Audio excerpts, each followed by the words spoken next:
Good morning, everybody. Your Holiness, Kanditi Rinpoche, Sharwa Choji Rinpoche, Changsu Choji Rinpoche, and the eminent scientists and guests coming from various parts of the world, Buddhist scholars, students, and lay community and students. It is my great privilege and joy to welcome all of you here on behalf of the Dalai Lama Trust India and the Library of Tibetan Works and Archives. As we are all aware that this initiative, based on His Holiness's encouragement and vision, has been taking place for many years, and I'm grateful that many of you, the eminent scientists, have been constantly supporting this program.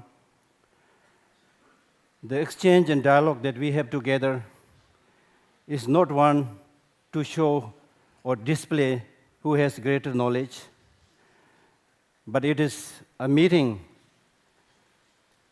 to explore the depth and the richness of each other's tradition, and thereby to see how we can best use those knowledges for the peace, harmony, and well-being of at least mankind, if we don't talk about all sentient beings. I'm particularly happy that this important meeting with the presence of His Holiness the Dalai Lama is taking place today in this monastic environment, which we can proudly say is the living Nalanda Monastic University.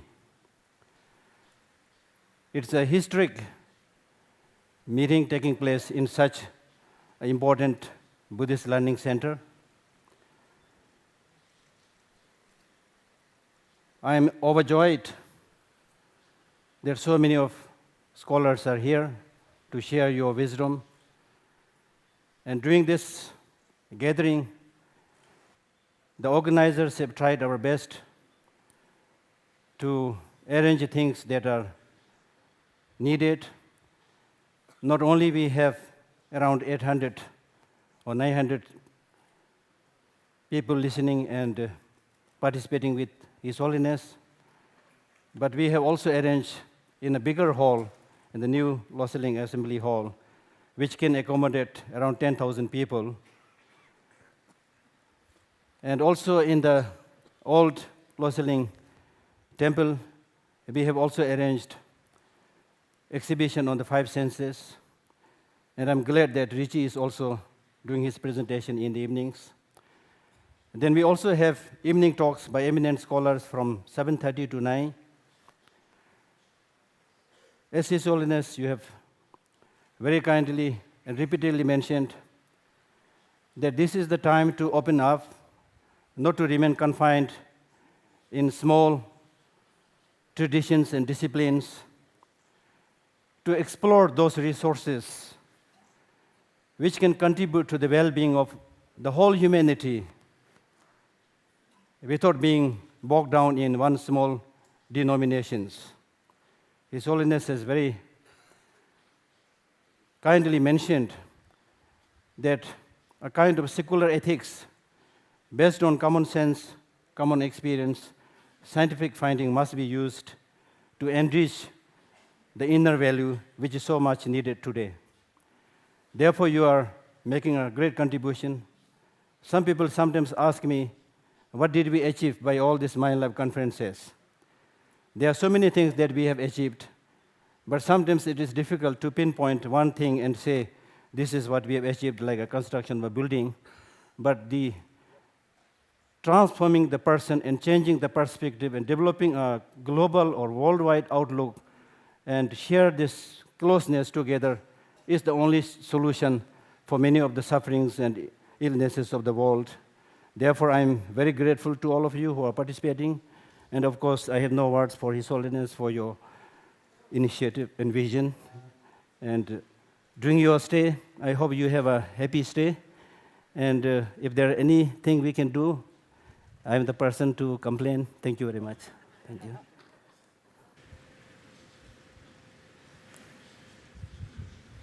During the last 25 years, we from the Mind and Life Institute have often gathered together as scientists, scholars, philosophers, and contemplative practitioners in your residence, in your other home in Dharamsala, India.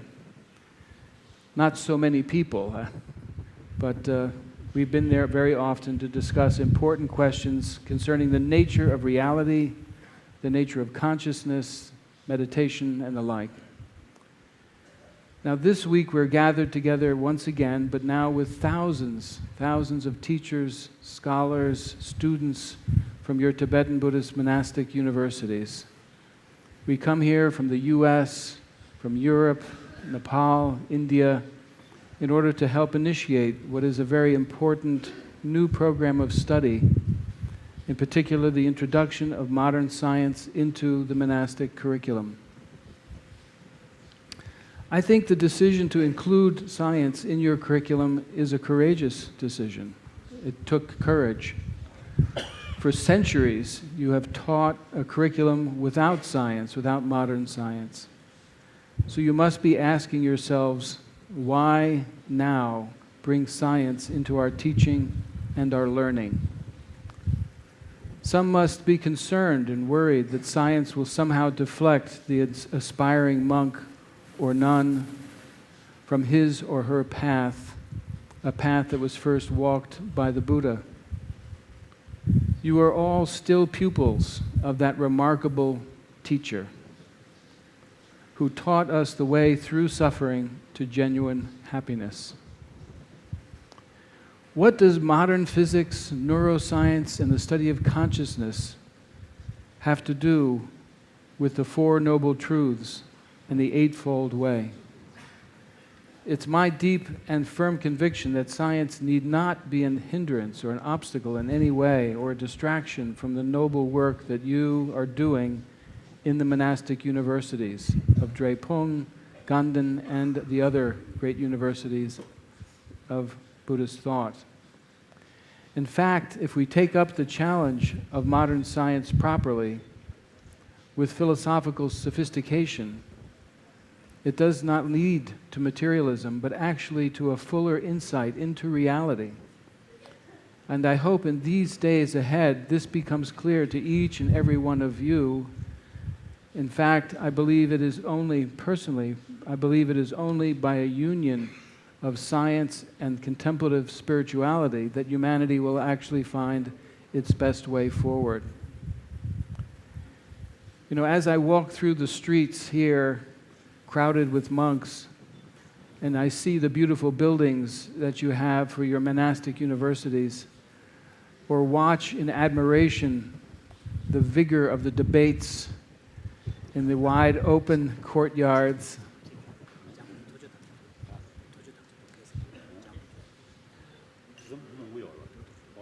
Yes, we saw the debates, right? We heard the debates. We admired the vigor, the drama of those debates, and we hear the chanting and the memorization and recitation of sacred texts. When I experienced all this, I was reminded of my own experience very far from here, 40 years ago when I was a student at my university with 35,000 other students on a beautiful campus studying physics and chemistry, mathematics, and electronics, and only a little philosophy, I'm afraid. Yet as much as I loved those subjects of science, as much as I cared for them, I was profoundly unhappy and considered actually leaving and quitting my studies. Why? Because the outer learning of the sciences, as noble as it is, did not satisfy my deepest inner yearning. It was only when I met a scientist who was also a meditator and spiritual philosopher that I had a picture, an image of what was possible how to become a whole human being. So only when science and spirituality meet, and they met in me, then I felt I was on the road to a true insight and compassion, only by the joining of those two. And so for the last 40 years, I've been on that path. It weaves together the threads of contemplation and scholarship, scientific research into a beautiful tapestry, a cloth, a tanka. And the story it tells is the story of my life of science and spirituality together at the same time. And it is for this reason that I am here today. Your Holiness, it is an honor and a privilege for us to be with you in this setting today. When we first arrived here at the Drepung Monastery, Jimpala took us for a tour the first evening, and it was inspiring to be with him, having been a student, Jimpala being a student here for so many years, to see his return to this location and the very fact of holding a Mind and Life dialogue here is something that is really a very momentous occasion, not just for your community, Your Holiness, but for us as scholars and scientists as well. We come with, I think, a very deep motivation to understand the true nature of reality, in the understanding that that insight will help us to benefit other human beings. This motivation is something that really is a core part of our work, and one of the things that you have helped so many scientists, Your Holiness, to understand is that by combining the methods and the insights from the contemplative traditions with those of modern science, we have a better opportunity to have a more complete understanding. And that is something, I think, which has helped us as scientists to cultivate more humility about how much we don't know. And this has been so important in expanding our horizons of the research that lies ahead, the questions and challenges that we still need to address in our work as we go forward. The dialogues that we have been having, we believe, have already had tremendous benefit in the West. We see benefit in major institutions of our culture. We see that the healthcare industry, that education, both of these major institutions have become so much more receptive to the importance of contemplative practice in each of these domains. And in large part, I think, it is from the research that has been spawned by the Mind and Life Institute. At a very momentous meeting in Dharamsala in the year 2000, Your Holiness challenged us to take this and really to start doing real research on this. Up until that point, there had been many dialogues which have laid an important foundation, but the research really hadn't begun. And you, I think, in your vision, saw the possibility that research of this kind could be of benefit.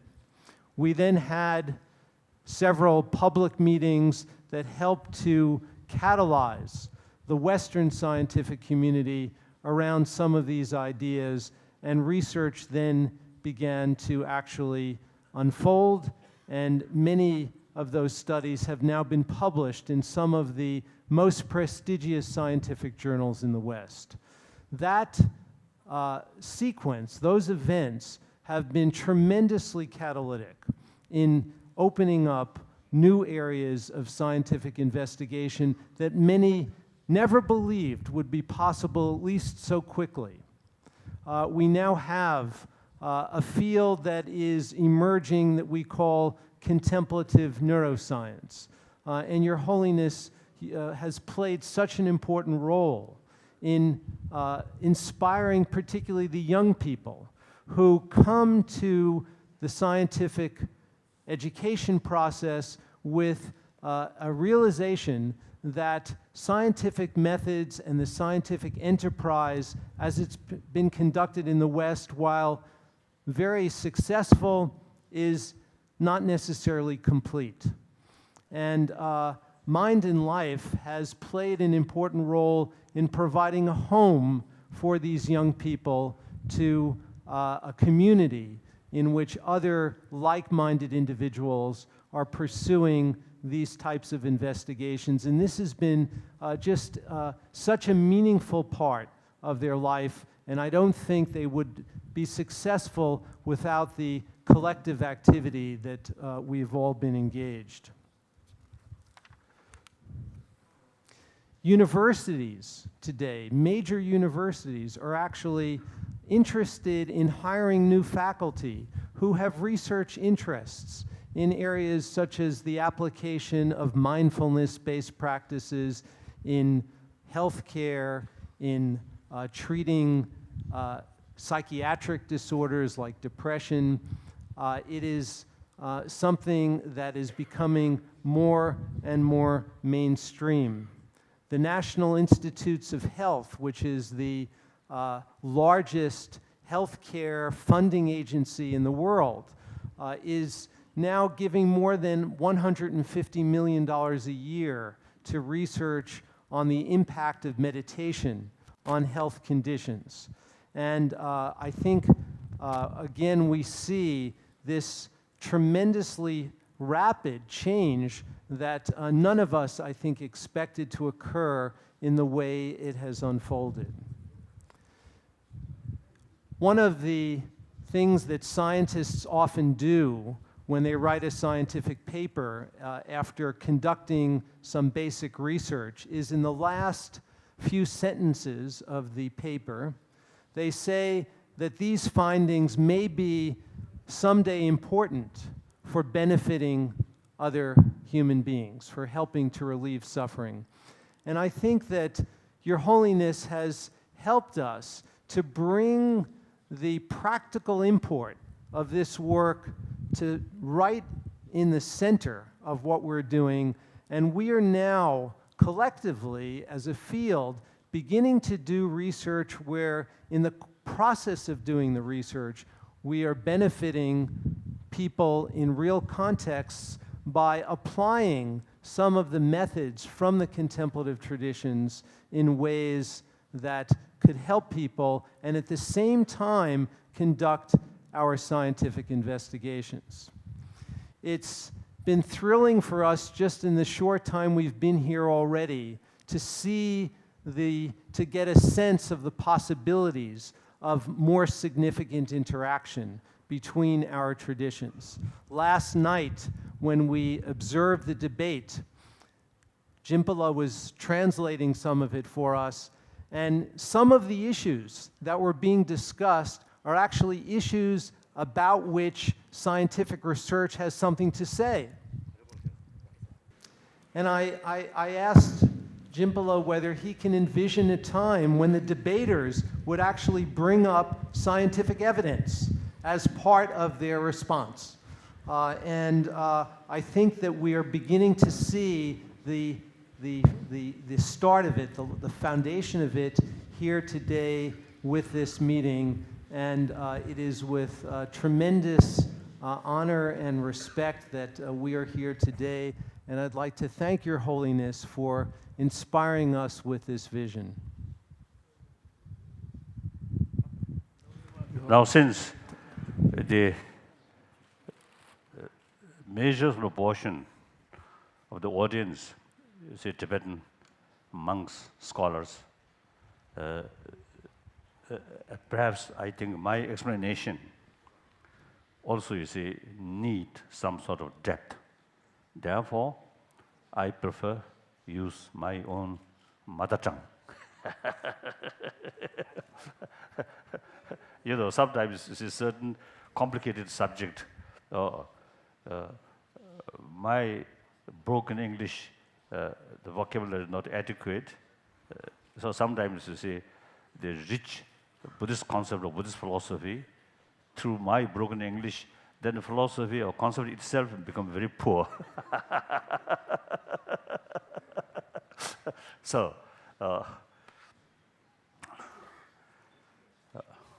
다 그러셔서 코난도 그러셔서 오케이.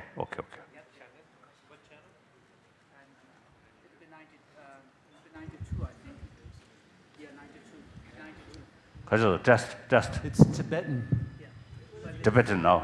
You hear me? Okay. Do you, Yes. hear, do you Yes. hear the English translation? Yes. Okay, yes. So you have to tune it to number 92, FM 92. Jode, I think you also can help. Nigi. And Ratu Kenbucho. Oh, His Holiness is asking Ratu Abbot Nikki to assist in translating to the scholars around him.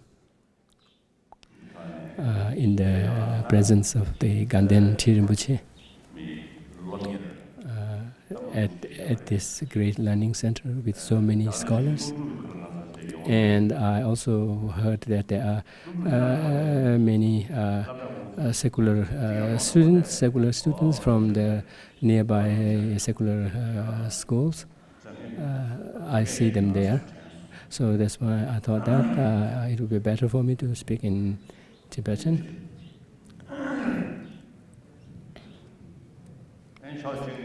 On the one hand, the place where we are convening this conference is this is usually referred to as the second Nalanda of ancient India. So this is considered to be the second Nalanda of Tibet after the first Nalanda in India. Ever since the second Dalai Lama, Drepung has had a special connection with the series of Dalai Lamas and has been the main learning center of the lineage of the Dalai Lamas. And today here, as a part of the monastic institution associated with the lineage or the line of Dalai Lamas, as a member of the lineage, to those of you from the West and foreign countries, particularly the scientists and scholars here, to all of you here,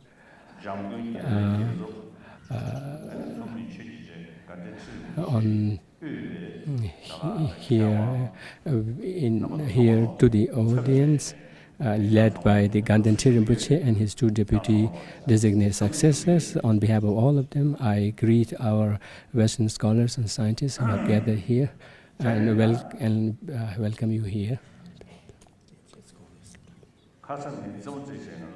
Yesterday, when we had a brief meeting on the upper story, I jokingly shared with you, saying the second Nalanda seat of learning of Tibet.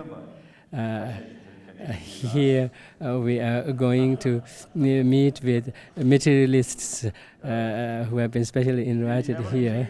But what is different is that what is different from the kind of materialists we used to meet early on is that here the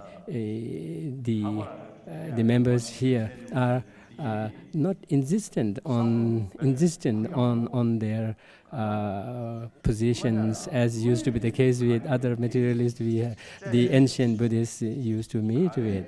Rather, you are very special in being very open-minded and always open to whatever unfolds in the process of the investigation. Never coming up with a given agenda and insist on it, but rather feel very open. So in 400 verses by Acharya Aryadeva, he comes up with three qualities required of students or required of people aspirant. Of which the first one is the sense of impartiality, and this is one you all fulfill, and that you are very impartial in how you proceed with your investigation. You do not come up with a set in stone position that you are anyhow going to stick to irrespective. That's not the case with you. So you are open-minded in that, impartial. And then the other is intelligence, one who is equipped with intelligence, one who is equipped with insight. In this regard, you are again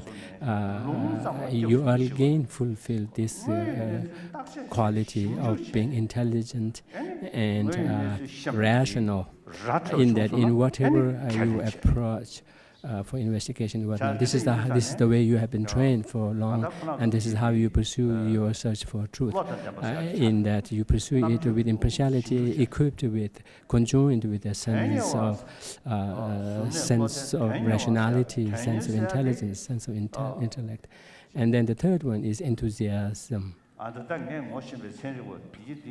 Among the scientists here, whom I have acquired acquaintance for these so many years, even from among the community of scientists also, you could be said to be a subset within them, that you are not necessarily content with whatever you have found, but rather searching for more, and rather make what you understand more complete.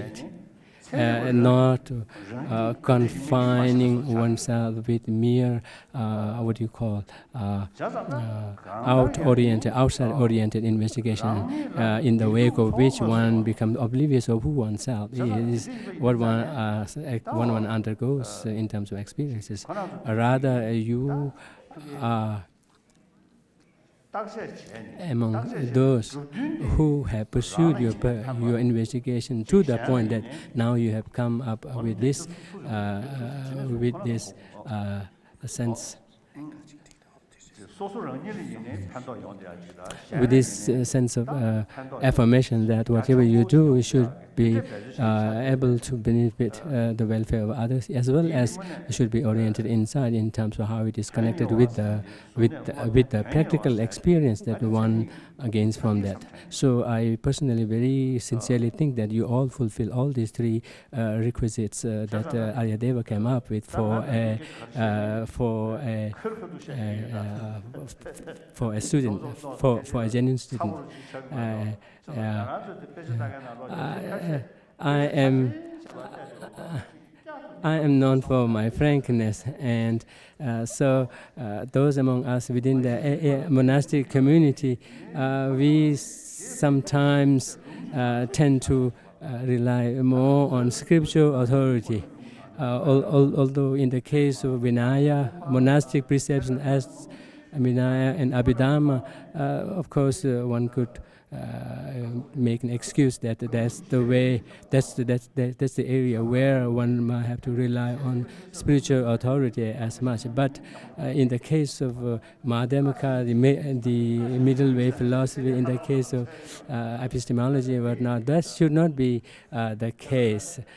So there one should be very clear in how to pursue the search by relying more on rationality. Where, say, if the subject of investigation is what we call extremely hidden, then there might be an exception that there the direct reasoning might be scripturally oriented. But there too, one has to build the basic foundation for allegiance to those statements on the basis of one's evidence and findings supported by rationality. So in this case, sometimes even the scientists might excel us in their being so impartial and rational oriented. And then another thing is that very often we find, though sadly, that some, after pursuing their studies, they do not seem to have pursued it with a sense of benefiting others, although there may be many who would pursue it so, but not everyone pursues it this way, and thus what becomes very evident is is that at the point they finish their studies, then they right away take off to the Western countries and then use whatever their understandings to earning dollars, to earning money, material possessions. So that's sometimes the case with some students, although that's not the case, of course, for everyone, because we have seen through the course of history that so many wonderful masters with benevolence core at their heart have been produced and have served humanity on a large scale through their own practice, through their own teachings and whatnot. So that's how I see those of you who are present here and others associated with you fulfill those three qualities of being a genuine student, a qualified student.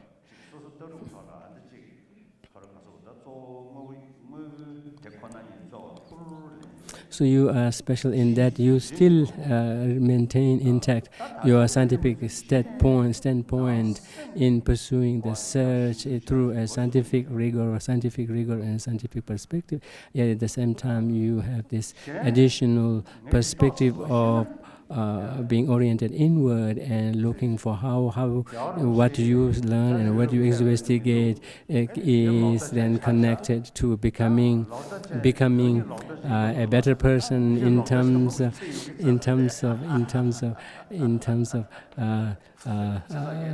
making inner improvement. I wanted to make this point very clear because otherwise people might come with this feeling that His Holiness himself has started giving up on some principles of the Buddhists, including acceptance of Mount Meru, etc., and that now he is not only giving it to himself but rather expanding it to others and on a larger scale to such a monastery and making everyone kind of go in that direction. So that's not the case.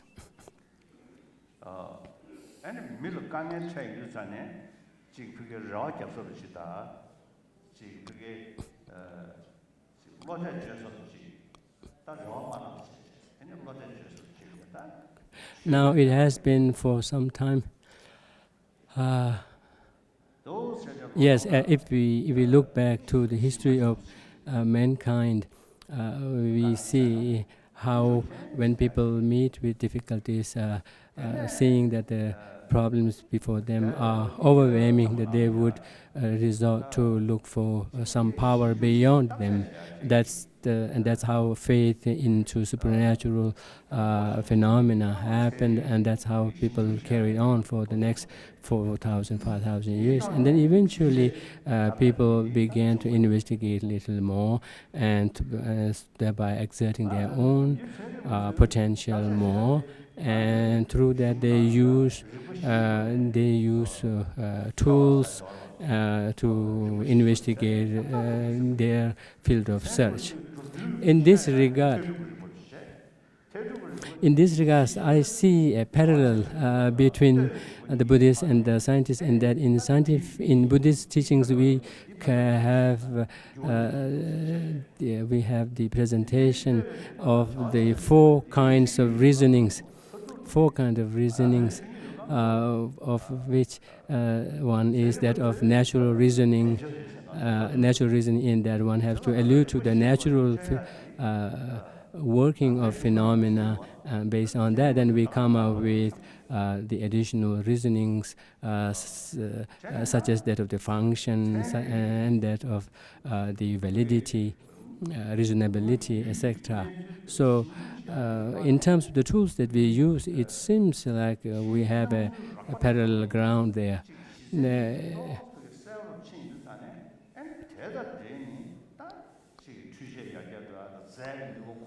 But in the case of scientists, although they seem to basically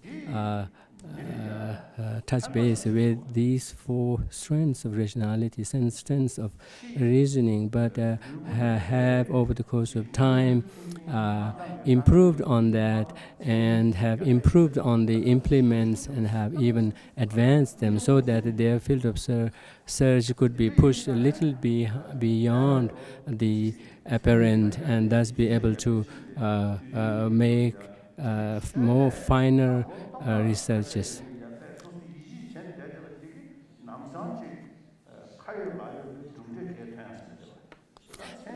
at the same time, what has become apparent is that this.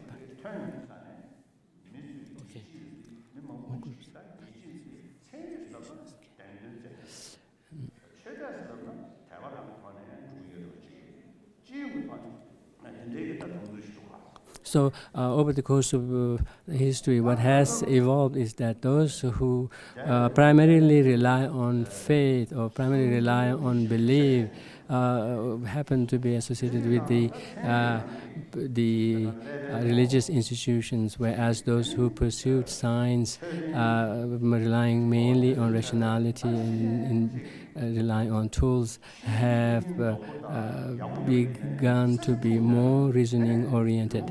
But then through the course of the history, what has become apparent that from the scientific community pursuing reason and material evidences, they also experience inner distortion, inner imbalances, and because of that, being felt on the individual level, that expands out is reflected on the society, and thus in the society, several evidences of social unrest have become apparent, have become spread out.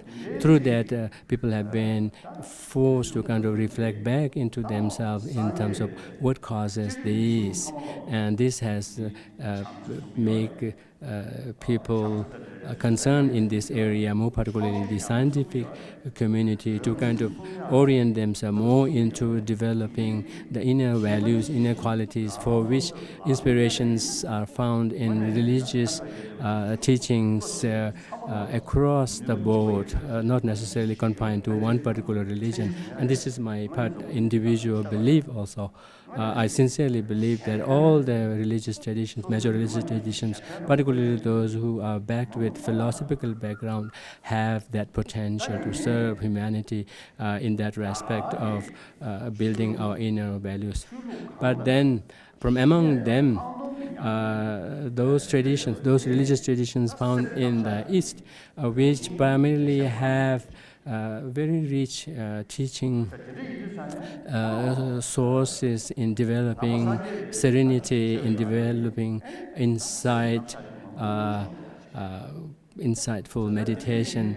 They seem to have a special added resource of very rich mental techniques with detailed explanation of the workings of the mind, more particularly in terms of understanding the workings of negative emotions, destructive emotions, going into detail of the mechanism of how they arise and how to tackle them. And through that,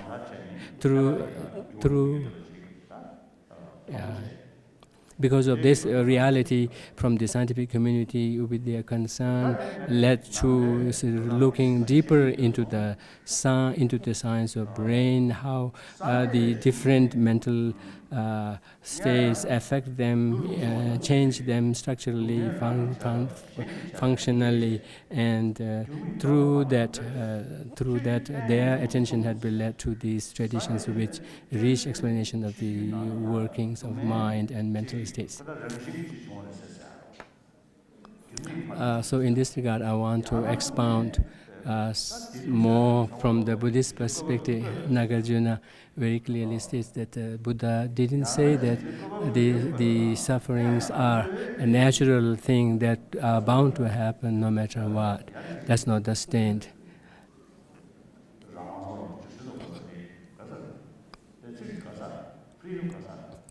Freedom of will. Free will. Or free will. Free will, yeah, at the same time, there are other traditions. Well, yes. Nagarjuna is quoted here where he says that among the schools of thought, they differ in their stand of where the sufferings come. Either they come from their own self, or they come from others, or they come from the combination of thought. But this is not the case with the Buddhists. Whereas the Buddhists rather say their stand is that the sufferings come from their own respective causes and conditions, and within the causes and conditions that the sufferings depend on, they come from ignorance, they come from delusion. And that's what the Buddhist stand is. And then the second reflection comes that the delusion has to be addressed. Delusion has to be addressed if one doesn't want suffering. And from among the delusions, there are two types. One is mere knowledge, and the other is a kind of a distorted apprehension. And among the two, the later one is more serious in that it comes up with a more specific mode of apprehension which is distorted and which is not in conformity with the reality. For that, mere prayer is not going to help in changing it, but rather has to be addressed accordingly through coming up with the rightful understanding. In the epistemological teachings,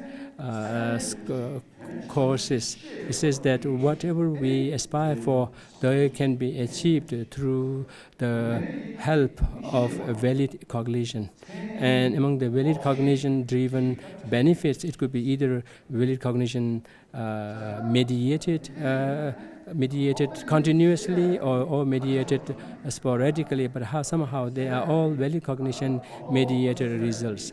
And from among them, the result of overcoming the misknowledge delusion has to come up with a well-informed understanding,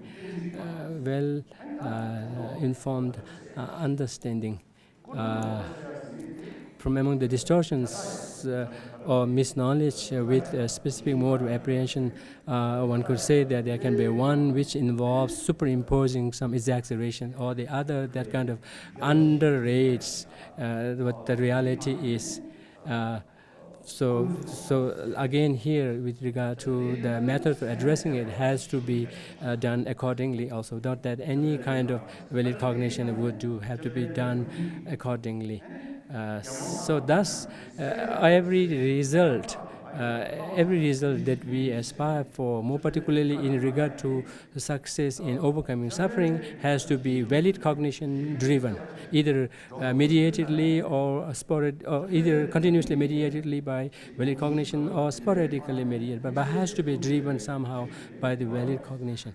That's the reason why Buddha has taught his disciples not to rely merely on his words out of devotion, but rather investigate the things for themselves and come to confirmation with regard to the workings of it.